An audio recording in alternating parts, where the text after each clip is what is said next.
Hello student. हमारी आज की वीडियो का टॉपिक है साइज ऑफ एरे।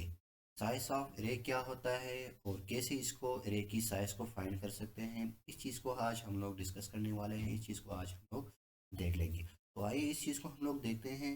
यानी किसी भी एरे की साइज को फाइंड करने का मतलब ये है कि किसी भी एरे के अंदर कितनी बाइट्स ऑफ डेटा जो है मेमोरी के अंदर स्टोर हो सकता है। यानी एक एरे का जो मेमोरी के अंदर जो डेटा स्टोर होगा वो कितनी बाइट्स में स्टोर हो सकता है।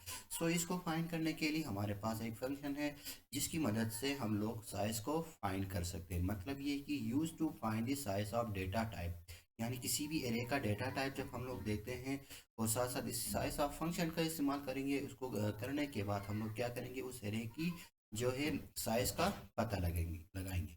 इसका मतलब ये है कि means number of bytes stored in any data type. यानी आपके पास जो डेटा टाइप है उसकी जो है नंबर ऑफ बाइट्स स्टोर कितने होते हैं मेमोरी के अंदर, इस चीज़ को हम लोग फाइंड करने के लिए साइज ऑफ फंक्शन का इस्तेमाल कर लेते हैं। एग्जांपल के तौर पर ये जैसा कि हमारे पास इंटीजर है, इंटीजर के लिए 4 बाइट है। ये तो मैंने डायरेक्टली ही बता दिया कि 4 बाइट का मतलब ये है कि 1 byte is equal to 8 bits के बराबर होता है। यानी कि 8 zeros एंड वंस आपके पास मौजूद होंगे।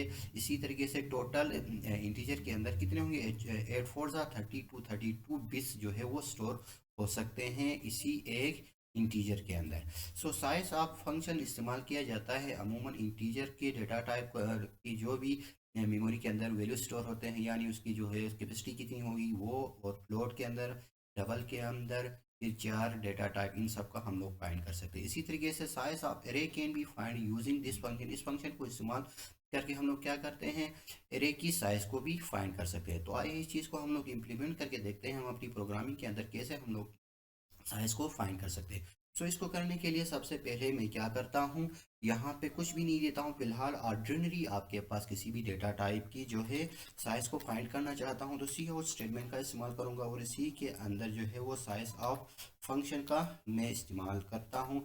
साइज ऑफ के बाद फंक्शन है तो फंक्शन के लिए हमने ये ब्रैकेट का इस्तेमाल करना है और इसके अंदर इंटीजर डेटा टाइप का इस्तेमाल करना चाहता हूँ। सो इंटीजर डेटा टाइप की जो साइज होगी वो कितनी होगी ये मैंने फाइंड करना है। तो इस चीज़ को कंपाइल रन करते हैं, देखते हैं कि कैसे हमारे पास हो सकता है।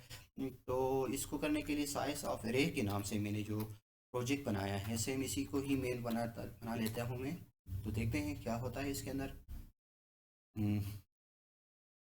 सो मेरे पास जो है 4 आंसर आ गया। मतलब ये 4 आंसर किस वजह से आ गया, क्योंकि इसके अंदर जो जब भी आप डेटा टाइप इंट देते हैं किसी भी वेरिएबल को या किसी भी एरे को, तो एक वेरिएबल के अंदर जो इंटीजर डेटा टाइप जो जब स्टोर होता है उसको वो कितनी मेमोरी को लेता है, 4 8 ज़ा 8 4 ज़ा 32 बिट्स बिट्स को जो है एक्योपाई कर सकता है। जिस तरह हम लोगों ने हम अपने स्लाइड के अंदर देखा था कि जैसे कि यहाँ पे यानी कि 4 बाइट हो तो इसका मतलब क्या है, 8 बिट्स डेटा को स्टोर कर सकता है, 32 बिट्स डेटा को स्टोर कर सकता है। तो इस चीज़ को हम लोगों ने इसके अंदर देख लिया। और साथ साथ अब मैं क्या करता हूँ, दूसरे जो आपके पास डेटा टाइप्स है इनकी भी फाइंड करना चाहूँगा। तो सो मैं क्या कर सकता हूँ, यहाँ पे क्या लिखूँगा, फ्लोट फ्लोट लिख लेता हूँ। तो आप फ्लोट को देखते हैं कि क्या होता है। फ्लोट जो वैल्यूज़ होते हैं इसकी कितनी जो है मेमोरी इकोपाई कर, ये भी आपके पास 4 ही इकोपाई कर सकता है। सो इसको हम लोग इस तरह फाइंड कर सकते हैं। अगर इसके अलावा मैं क्या करता हूँ, इसको किसी वेरिएबल को डिक्लेयर करता हूँ। सो वेरिएबल को डिक्लेयर करने के बाद उसकी डेटा टाइप फाइंड करता हूँ। जैसा कि फ्लोट मैं लिखता हूँ, फ्लोट ए जो है मेरे पास वेरिएबल है, उसी ए के अंदर फ्लोटिंग वैल्यूज स्टोर करना है मुझे। सो इसका जो है साइज़ कितना होगा, सो इसको फाइंड करने के लिए मैं क्या लिखूँगा, यहाँ पे जस्ट ए लिख लेता हूँ। ज़रा देखते हैं ये कितने वैल्यूज़ को स्टोर कर सकता है। सिंपली 4। इसी तरह भी आप फाइंड कर सकते हो किसी भी वेरिएबल की डेटा साइज़ को। अब मैं क्या करता हूँ, इसकी साइज़ को जो है एरे की साइज़ को फाइंड करना है। सो एरे की साइज़ फाइंड करने के लिए सबसे पहले मुझे क्या बनाना होगा, यहाँ पे एक एरे बनाना होगा। जैसा कि एरे मेरे पास है, फॉर एग्जांपल एक एरे है, उसकी साइज़ की है ARR के नाम से मैंने एरे रखा और इसकी साइज़ में कितनी देता हूँ फिलहाल 3। यानी इसके अंदर 3 फ्रैक्शनल वैल्यूज़ को मुझे स्टोर करना है। तो सो इसको मैं पार करके देखता हूँ कि कैसे वैल्यूज़ को स्टोर करता है और कितने जो है आपके पास मेमोरी एक्योपाई कर सकता है। तो ARR को यहाँ पे मैं कॉल करूँगा। इसको कंपाइल रन करके देखते हैं कि कैसे मेरे पास ये स्टोर कर सकते हैं। अब मेरे पास क्या आ गया, 12 आ गया। मतलब ये कि हमारे पास जो है हर इंडेक्स की जो साइज होती है वो 4 होती है। तो यहाँ पे टोटल कितने इंडेक्सेस है, 3 इंडेक्सेस है। तो 4 3 ज़ा क्या होगा, 12 मेरे पास यहाँ पे आंसर आ गई। तो इसका मतलब ये हुआ कि ये जो एरे है वो 12 आपके पास बिट्स बाइट्स को ऑक्यूपाई कर सकता है मेमोरी के अंदर। यानी 12 मल्टीप्लाई 8 करें तो आपके पास जितने बिट्स बनते हैं वो सारे इसी मेमोरी के अंदर ऑक्यूपाई कर सकता है। तो 1 इंडेक्स कितना करता है 4, और 3 इंडेक्स कितना करेगा 12। आपके पास ये आंसर आ गई। इसी तरीके से आपके पास अगर कोई इंटीजर एरे है तो फिर इंट के लिए आप क्या कर सकते हो, जैसे कि मैं यहाँ पे लिखता हूँ इंट, और साथ साथ यहाँ पे एरे की साइज़ को भी मैं चेंज करना चाहूँगा। जैसे कि एरे की साइज़ में देता हूँ 10। अब क्या होगा ज़रा देखते हैं, एरे की साइज़ 10 देके चेक किया जाएगा, देख लेते हैं।